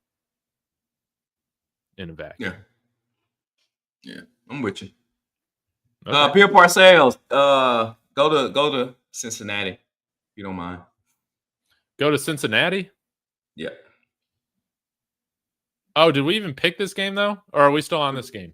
No, we're still in the game. I think we all. Who was it? The 49ers and Rams. I chose the Rams. Who did you pick? Oh, okay. Yeah, I'm going Rams. Going Rams in this one. Yeah. Okay. What about the Bengals? I don't know, because you was talking about the head coach, right? We were talking about head coaches. So I just ended it with Bill Parcells leave North Carolina, go to Cincinnati. Oh yeah. So I don't want to extend it, so let's keep going. Okay. All right. Pittsburgh versus the Chargers, dude. 2 teams that I hate. Aaron Rodgers against Justin Herbert and the Chargers on Sunday Night Football. Dude, why aren't the Rams and Niners Sunday Night Football? That's way more fun. But we got the Steelers. We got the Chargers. Chargers barely beat the Titans 27-20, albeit on the road. How are you feeling about this one, man? Yeah. I got the Chargers. I have left them alone for a little while, but I think Steelers will give you 1 out of 3 good games. So they gave you the good one last week, so I'm looking for a letdown after that. So I'm going to go with the Chargers. The question is, because you mentioned about why didn't they have the Rams and 49ers, and I don't disagree with you. Have they flexed any game yet? Now, I think we got to wait till like week 12 or 13, I think, for that to Oh, is start. that what it is? Okay. Yeah, something like that. But yeah, Yeah. anyway, back to it. I don't believe in the Steelers. I think the Chargers are going to win that game. Steelers going to, it hit midnight, so it's time to go back to being the Steelers. Yeah, the Chargers, man, the one thing that could change this is I feel like Steelers fans are going to fill up SoFi this game, man. It's going to feel like a road game for the Chargers, but yeah, I'm going to go with the Chargers.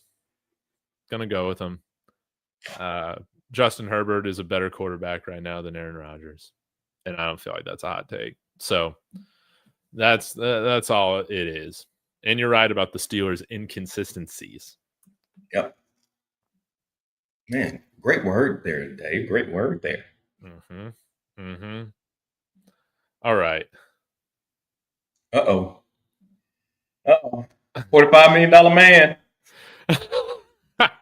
We got the Philadelphia Eagles going up against the Green Bay Packers in Lambeau. And the Packers, I'm kind of surprised about this one. The Packers are minus 2.5-point favorites.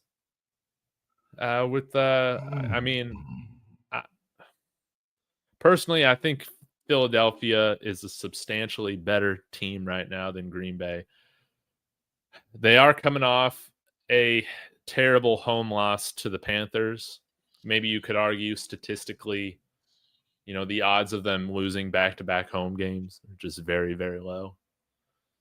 But man, I had the Philadelphia Eagles. You had the Philadelphia Eagles at number 1 in our power ranking show on Tuesday. Are you picking them to beat Green Bay on Monday night?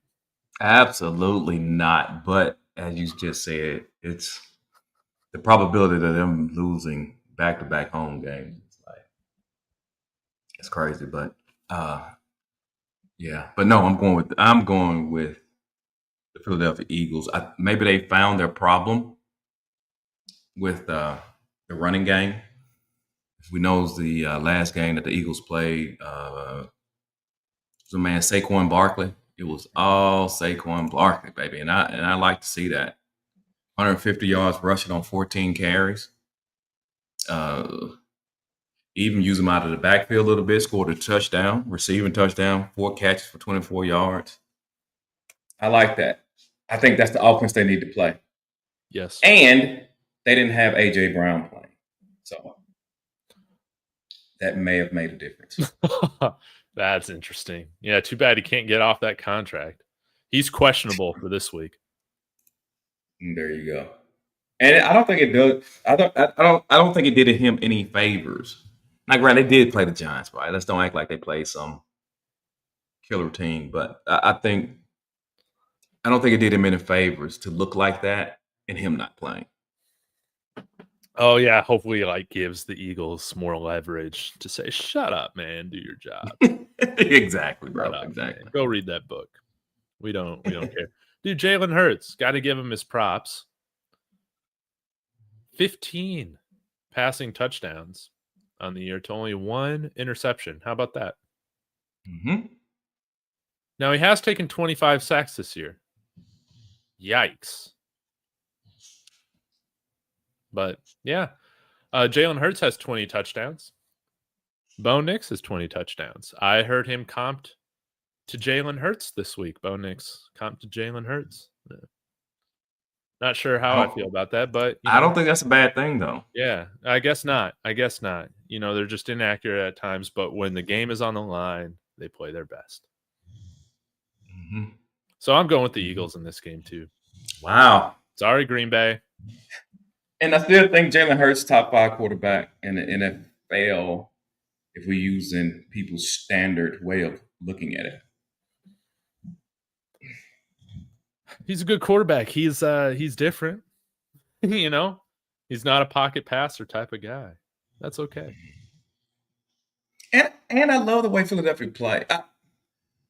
Who was I was watching somebody.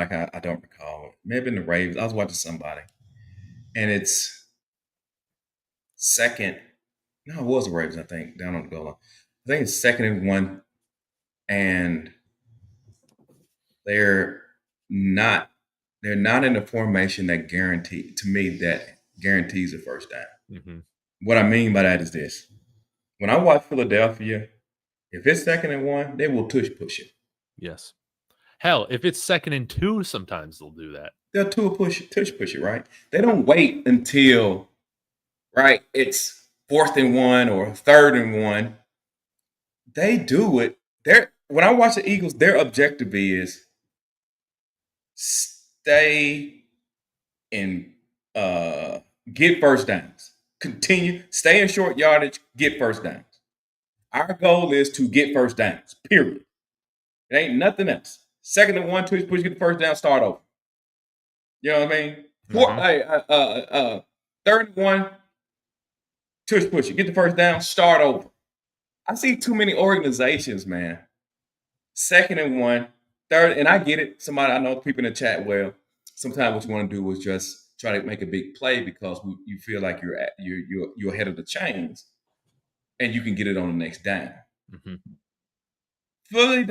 Philly don't play that way. I don't see them play that. They get first downs, man. First downs is the objective. First downs turn into touchdowns. So I love that. I see a lot of bad in college. Oh my God, let's don't even talk about college football. I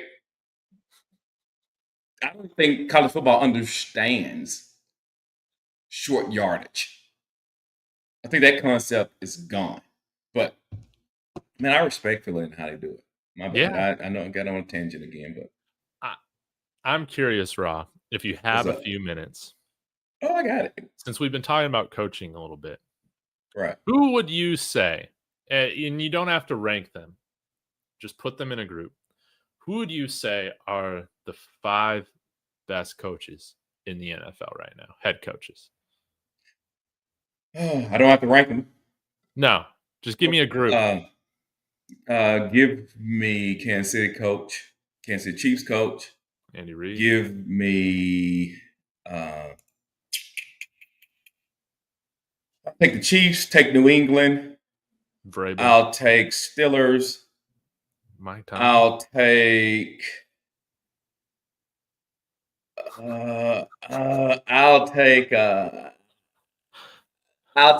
Broncos. Deshaun Payton. Yeah, I'll take Sean Payton. I'll take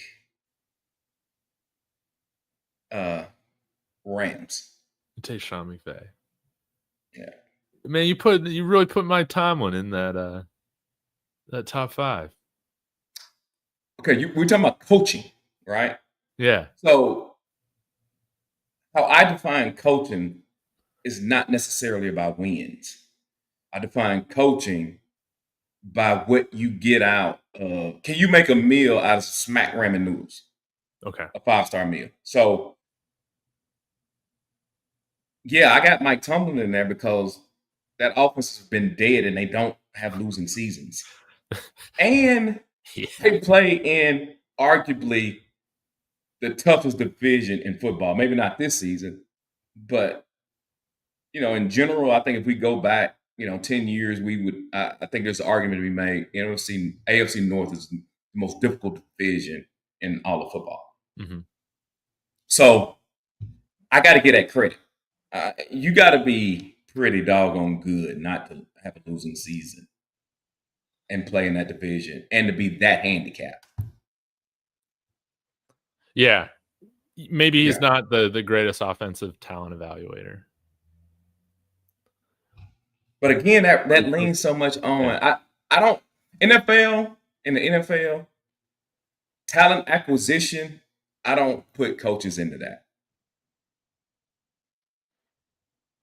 I think in the NFL, head coaches have suggestions, strong suggestions, but they don't necessarily dictate who they receive and who they don't. Yes. Bill Parcells said it best. If you want me to coach it, let me buy my own groceries. What he's saying is that he want to be able to pick who he want, and there's only a few coaches that are allowed that. Yes. Yes. So since I'm going to grade them, I'm not going to grade them on talent acquisition. I'm going to grade them on what they do with what they have. Because I don't know who has that authority, and I don't know who don't, so I don't add it. Interesting. Yeah.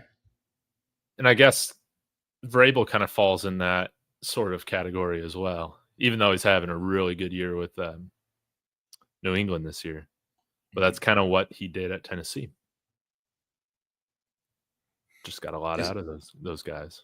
Yeah, he did. Yeah, absolutely, he did. And remember, they lost A.J. Brown. Remember? Didn't he say, I didn't even know it? Ain't that what he said? It was either him or the GM, one of them. It was like, it had been him. He was like, I was blown away by it too. Which goes back to the point of I can't judge a head coach on talent in the NFL. Can't do that.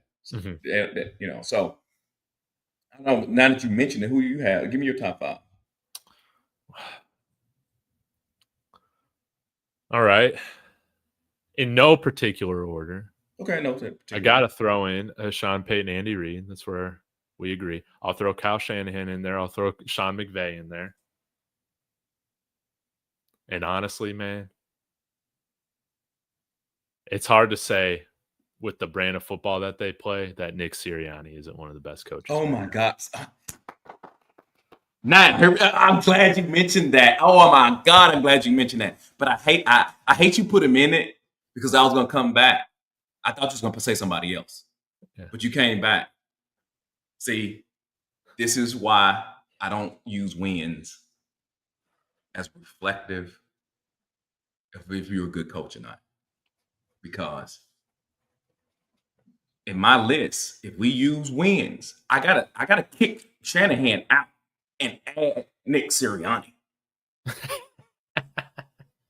I gotta kick him out because Shanahan ain't won nothing. No. Now we gotta call it down. We call a spade a spade. He ain't won nothing. And in the concentrated time that Nick Sirianni has been at Philadelphia, he's been to 2 Super Bowls and won one. He has been a winning organization. So when people come in and say, well, you're this and this, see, that he supports the Mike Tomlin point. Yes. You see what I'm saying? So I'm like, if you don't, and I'm not saying this towards you, right? We all got our opinions. Right. If a person if they're gonna argue me about Tomlin, I'm gonna say, then if you're gonna argue against Tomlin, you have to put Nick Sirianni in it. I don't think you can argue against Nick. I don't think you can argue against Tomlin and then say Nick Sirianni ain't top 5. Yeah. No, that makes sense. Yeah. And you put him in it, so I get it. You put him in it. Yeah.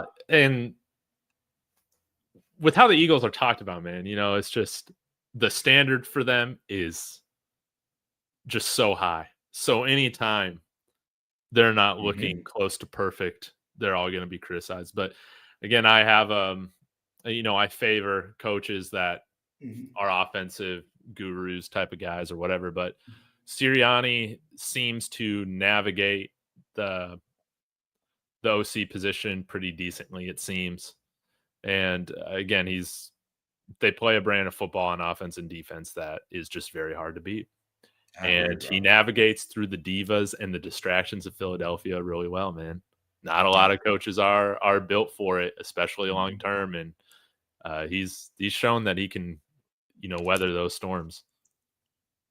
Dave, I love you. Hey, honestly, I love your list if you got Nick Sirianni. I can't argue with your list if you have Nick Sirianni in it.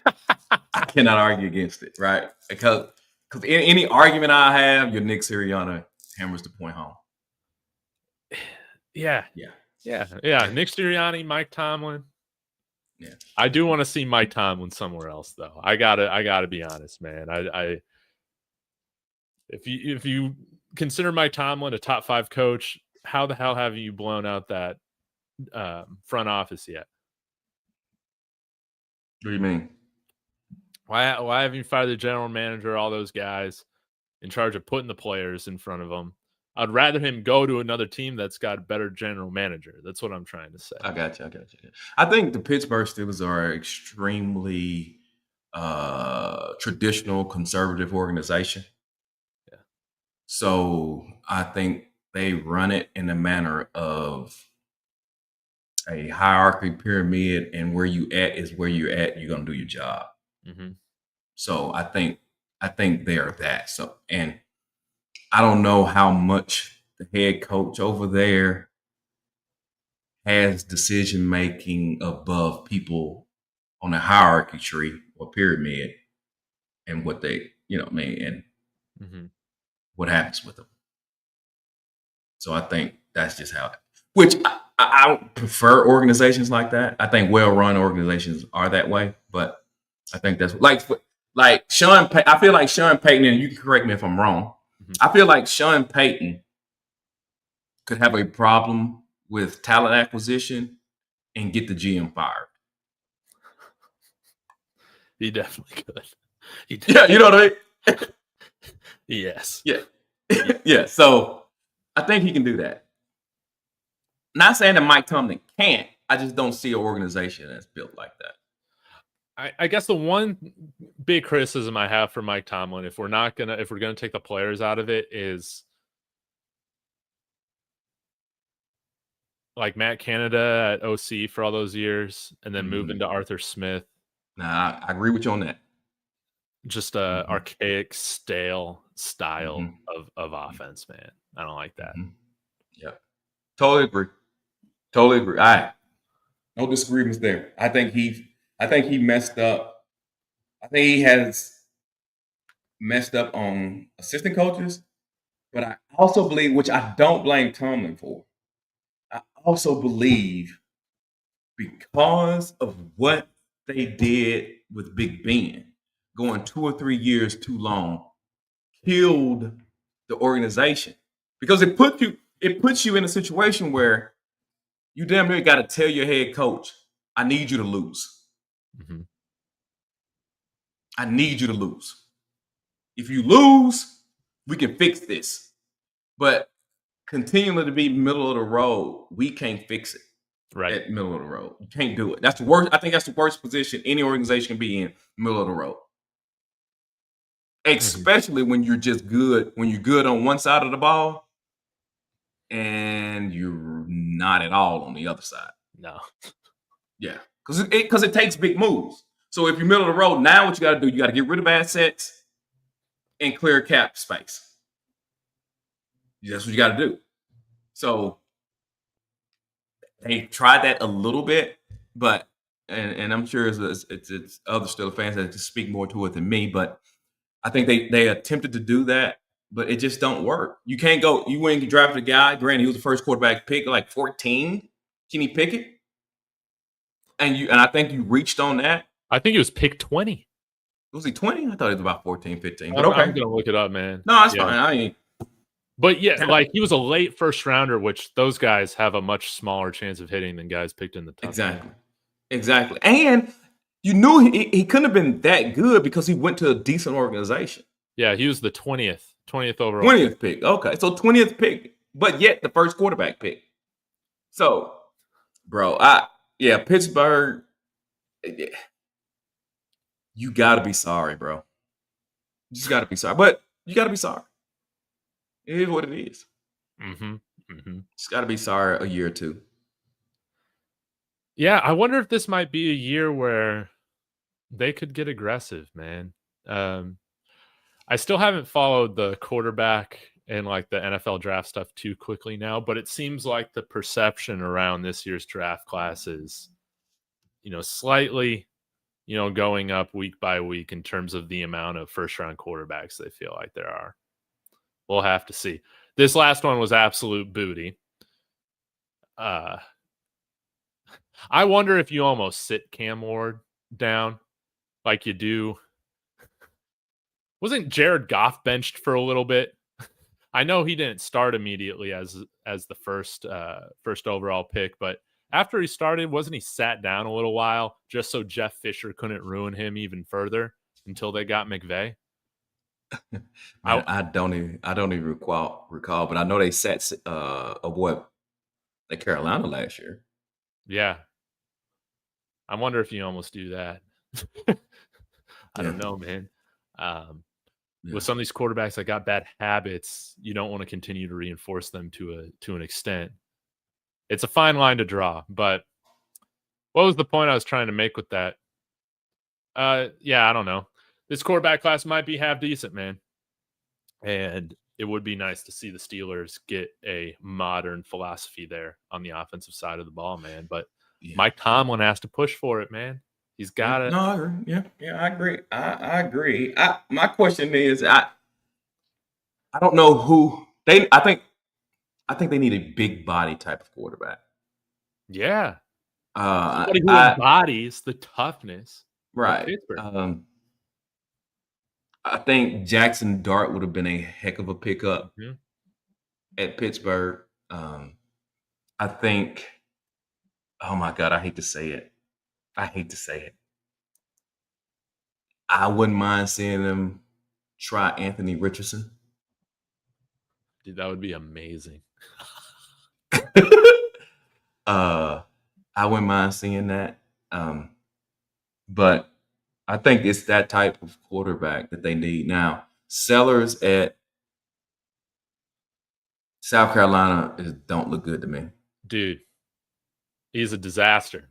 Yeah, he don't look good to me. Oklahoma's quarterback, was it Mateer?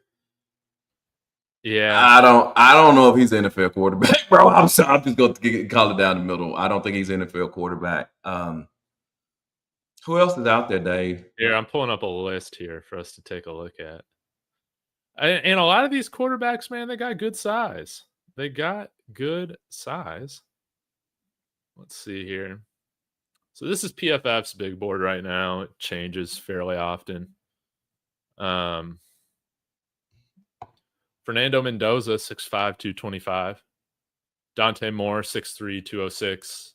The thing about Dante Moore is that I'm not really big on guys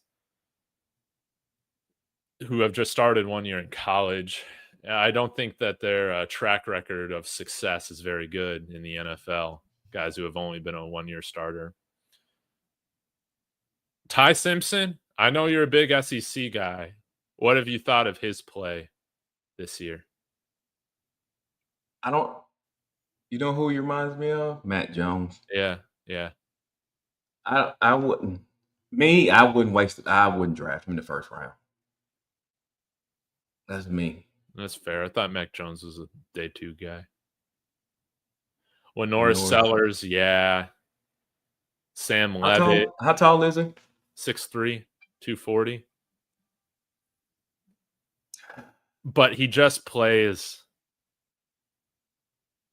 I don't know if he plays in structure as much as you'd want for a Steelers quarterback, right? Right. You're about to get to the guy that I think. You like Sam Levitt? Nope. Garrett Nussmeier? Yep. Yeah. How tall is he? 6'1". Really? I thought he was taller than that, bro. I thought he was taller than that. Okay. I changed all that. I could swear he was taller than that, bro. Yeah, well, no. Move on. Yeah, Mateer, I don't know if he's an NFL guy. Jaden Maava, he's 6'4", but I don't think he's that good. And honestly, dude, I haven't watched one game of Clemson this year or Penn State. But Drew Aller, man, maybe that's a guy that they just do a Jordan Love plan with. Drew Aller. How tall is Drew Aller? 6'5", 235. And again, just so volatile in his drive-by-drive performances, right? Yeah. But yeah, if he's a guy that you can develop for, the old school 3 years before you're giving him that opportunity to start, maybe he could be something. But again, I I feel like he might get overdrafted just based on traits. And yeah. I think he can move. Can he move to? I think he. Yes. Doesn't he move? Yeah. Now, apparently, Penn State fans feel like they move him too much. That's what I've heard some of them say. They feel like this offense has involved his legs too much. I'll put it to you like this. If he comes out and he has a heck of a pro day, he'll be. I don't even know. Here we go. Hot take. Drew Allen will be the first person picked in the draft, and I hate to put these caveats on stupid stuff like this, but if he has a good pro day, he'll be the first dude off board. He's only 21. Yeah, he'll be the first guy off the board. What do you think of these guys? Carson Beck's and Trinidad Chambliss. Carson Beck, he's not doing himself any favors. Probably a day 2 guy, 3rd round. How tall is my man from Ole Miss? 6 feet. Yeah. Okay. He's not in the conversation. I love that you're like that too. No, look, I don't. But I'm not like you. You just totally against it. You're totally against it. I think a shorter quarterback can play. You just got to be in the right situations, bro. But I'm not drafting. I'm probably not going to draft that, bro. What about Carson Beck in Pittsburgh, man? Nope. You don't like it? No. And I guess Darian Mensah. I haven't watched much of Duke. 6'3", 205 though. And after that, none of these guys. I thought that Luke Altmaier might, increase his stock this year, but nah, man, he's just not a good quarterback. If I was Cleveland, because they have a better opportunity, and you want a quarterback this season in the 1st round, you go get Drew Allen, right? Go get it. Okay. This is what I would do if I'm Cleveland. I'm trading. I am trading Myles Garrett. I'm gonna get what I can for him. If I can get Drew Aller, I'm getting Drew Aller. I'm gonna draft him. All right, fine. This is not a Shador conversation, so I don't want to turn into that. But whoever you choose to play the next 2026, Shador or Dillon, I sit Drew Aller behind them. I play whatever quarterback that y'all want to say, because I don't want to argue that. So you play whatever quarterback, because it ain't about that. It's about the team anyway. So right. You play that quarterback. You make some. You use some more of your draft assets. Get you some pieces around to get you an O-line. Get you an offensive lineman. Get some pieces, and you play it, because you still got 27 picks too, probably, if you trade Myles Garrett. You come back in 27, shore your team up again, and you play your man Drew Aller right there. Your quarterback. They got that Jags first this year for Travis Hunter as well. Facts. Don't forget that. Facts. So that's what I would do.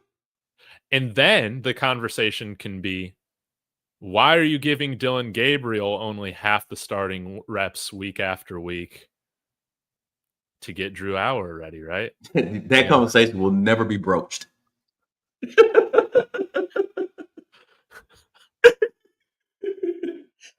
I mean, Dave, think about that though. It may not be that. It could be Shador. I don't care who, but I would sit him. Yeah. Right. And I mean, that was Jordan Love's whole thing, man. He was incredibly raw coming out of Utah State. Pat Mahomes too. He sat. Pat Mahomes sat. Yes. He only started the last game of the season because they had a bye. Right. Exactly. He sat. So that's what I would do. And then on top of that, whoever's your quarterback, if you use one of these guys, I'm sure you got to go pick up a vet, right? You just can't really go with that. So you get, you have Drew Aller, you have Shador, Dillon, and a vet. So you'll still have 4. You really need a vet, bro. To be honest with you. Well, you got Deshaun Watson. I apologize. You ain't got to get nobody. So Just you got Deshaun Watson, and reports have said that he has been more than helpful in the as far as helping these young quarterbacks. So he's been an asset. So I mean, you just go with that. Push come to shove, you play Deshaun Watson anyway. He's on last year's deal. You paying him $50 million, $60 million, pay him, play him. Drew Allen's the future. So, and be done with it. That's a beautiful That's what I would do, man. I mean, that's what I would do. I'm getting rid of Myles Garrett. If I can move that big contract, I'm getting rid of him, getting assets, and then I'm going to grow my team with the guy I think is going to be my quarterback. And at least this, though, Dave, the positive with this is when you building those pieces around Drew Allen, and I'm using Drew as an example. Guys, don't get hung up on the Drew Allen deal. It's an example. Don't get hung up on it. Whoever the quarterback you pick, if you choose to do that, once you start surrounding them with good pieces, if the quarterback is not your guy, it don't take a lot to throw the other guy to find something else to continue moving forward, bro. Mm-hmm. Mm-hmm. I don't know why it's that hard. Honestly, hey, y'all hire me. Hire me. Please hire me. I'll show y'all how to do this, man. Dude, I'll tell you what, man. The Raiders could use you over there. Oh my God. Okay. Oh, Raiders. I'm glad you said that. I hope I ain't holding you too long. No. The Raiders. Why didn't they? I would have traded Ashton Genty at the trade deadline. Again, their pick made no sense in the first place. Bro, exactly. You first off, those of you, and you know who I'm talking to, about Ashton Genty in the first round was insane in itself. You don't draft 5'8" running backs at bro. 6. Why did they do that? And second, so you trade deadline, trade Ashton Genty, right? Because about time that team gets good, he's off his rookie deal. You're not going to pay him. You're not going to pay him. So since you're not going to pay him, why did you even pick him? Dude, it's what the Jets did. It's what the Giants did. They never pay him, Dave. You're not going to pay him. Oh, man. So get rid of him now when he's an asset. You trade him now.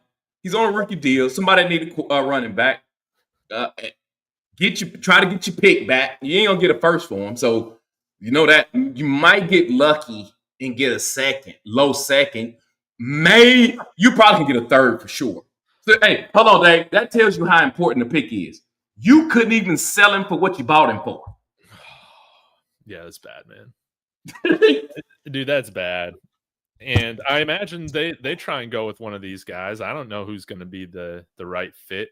Do they even keep Chip Kelly? Probably not.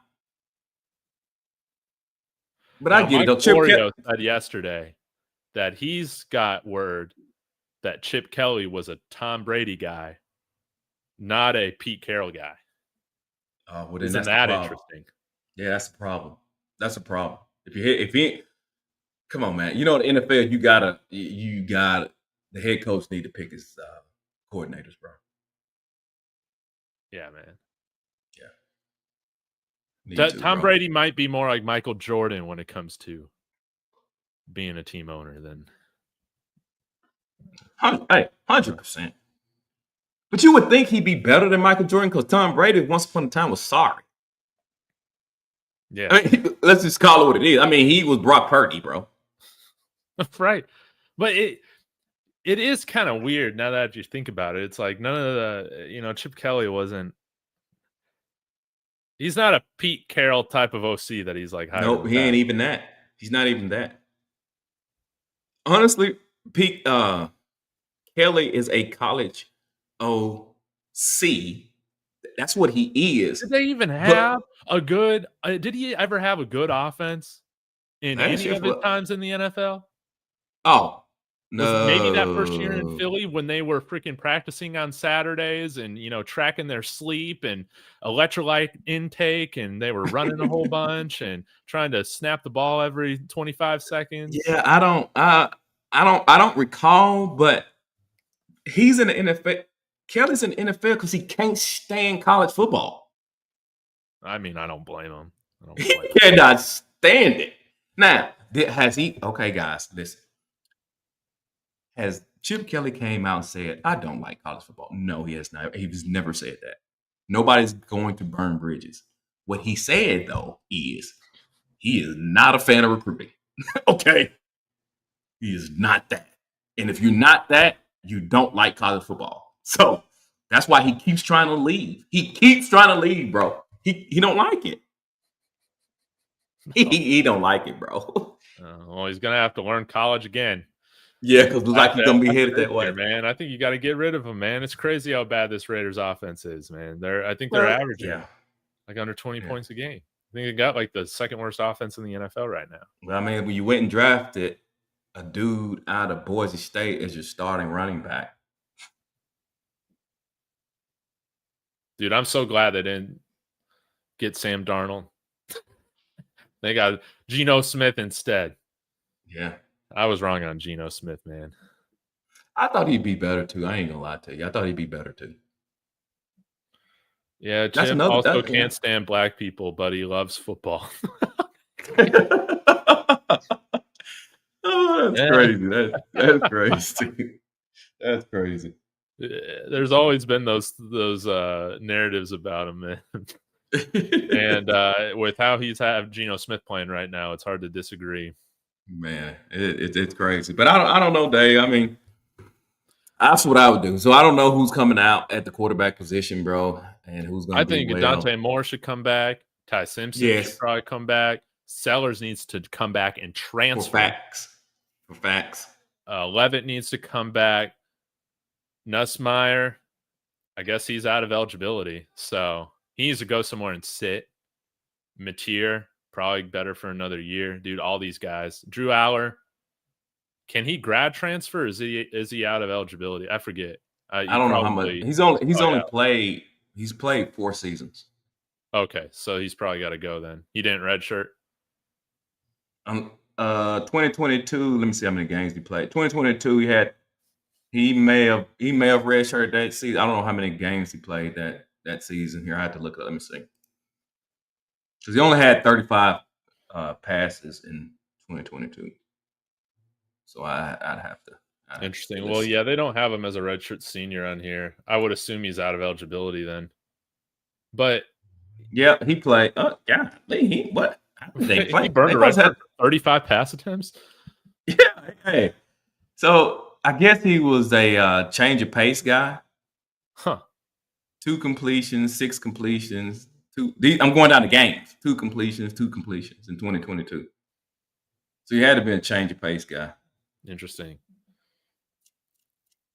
Yeah, I don't know if any of these guys are year 1 starters, maybe outside of Mendoza, and we'll see about Dante Moore. But dude, I want to see Sean McVay develop somebody, man. Matthew Stafford ain't going to be there for forever, so this might be a good year to get a guy in the second and third round and see what can come from it. Yeah, I'm with you on that. So, hey, so you're too early. First quarterback off the board. Who is it? It's got to be Mendoza to the Jets. Gotcha. Oh, 6'5", big arm. He's a Cal guy. People forget that, right? Cal. So he's smart. The thing about New York is that usually a lot of these California guys don't end up performing well. But the good thing for Mendoza is that he's been playing in Indiana this year. So maybe he can make that transition to the cold Northeast well. 6'5", 225. But he got more time too, though. Looks like. Yeah. But if he's the projected first guy, I would imagine he goes. Just don't, just a couple pieces of advice for Mendoza.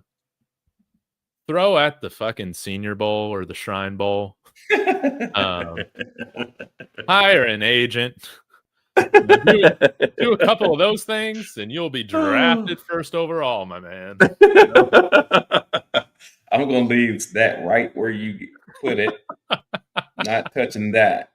But Yeah, I can't see him having that many problems, but I could also see him doing everything you just said too. Yeah, man. Yeah. Yeah. I'm sure whoever is directing him is going to direct him in the right direction. Yeah. Yeah. Cal guy, man. So Rawhide, thanks so much. This was a great long show. This was a lot of fun. We'll see how our picks do. Do you got any other shows this week? What you got going on? Absolutely not. My next live show I'll do will probably be on Monday. It'll be my rankings, my college football ranking show, and Monday morning quarterbacking. I'll combine into one. Speaking of, any issues with the college football playoffs poll? Ooh, did you have any? I didn't look at it yet. I didn't look at it. Okay. No. All right then. So down bad I am right now. Oh yeah, but yeah. So I'll be doing that on Monday, man. I'll probably be releasing some stuff though. So y'all, if you all subscribe, man, hit the notification button that you will see. There'll be some other videos that are not the public doesn't have access to. So I'll be kicking some stuff out. Love it. All right, guys. Like you just said, go follow Rawhide Media for you. Some of the best content out there. That's a stretch, but I'm good with it. I always forget it. Oh, you may be a visitor, but never a stranger. That's right. Yeah. We are welcoming to everyone. Yeah, I know it doesn't sound like that sometimes, but yeah, we are. I need to hear y'all talk about your top coaches sometimes. You know, we can do that. Well, I want to know what the panel has to say because some NFL. Yeah. Okay, I can do that. Yeah, I'll give you one. I'll give you that. That would be hilarious, man, to see what some of these guys got to say. So we'll end the stream here. I'll be live later tonight for my Broncos post game, hopefully after a nice win here with Mic'd Up and Let's Talk Broncos. Until next time, guys, we'll see you later.